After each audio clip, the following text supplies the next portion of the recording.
রয়েছেন, কাঠিবেড়া হেফজখানার হাফেজ সাহেব রয়েছেন।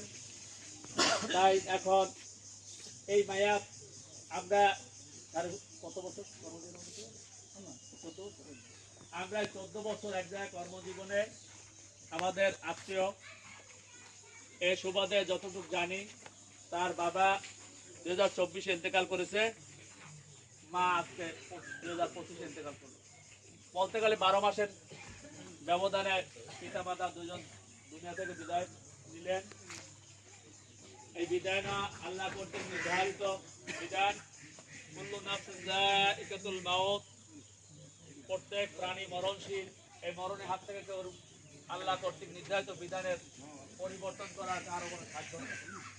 আল্লাহ শুকরিয়া যে মাহে রমজানে এই মায়ার দুনিয়া থেকে বিদায় নিলেন এবং তার 3 সন্তান এখানে উপস্থিত হয়েছে। তারা সবাই জানা মতো নামাজি মানুষ, দুনিয়া থেকে বিদায় নিল।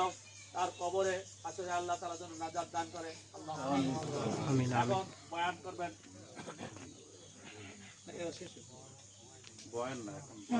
অল্প একটু সময় আপনার একজন বলেন। আসসালামু আলাইকুম। ওয়ালাইকুম আসসালাম। অত্যন্ত দুঃখ প্রদান ভারাক্রান্ত মন, তারপরে অনেক আনন্দ যে মাহে রমজান এর ভিতরে আমার মাকে আল্লাহ রাজি খুশি হয়ে নিয়ে গেলেন। যতদিন কোরআনে আয়াতের অর্থ পাইনি ততদিন কষ্ট ছিল মনে। সূরা লোকমানের সর্বশেষ আয়াত, এই আয়াতেই মাওলা নির্ধারিত মৃত্যু নির্ধারিত সময় কখন কোন অবস্থানে কীভাবে হবে একমাত্র আল্লাহই ভালো জানেন।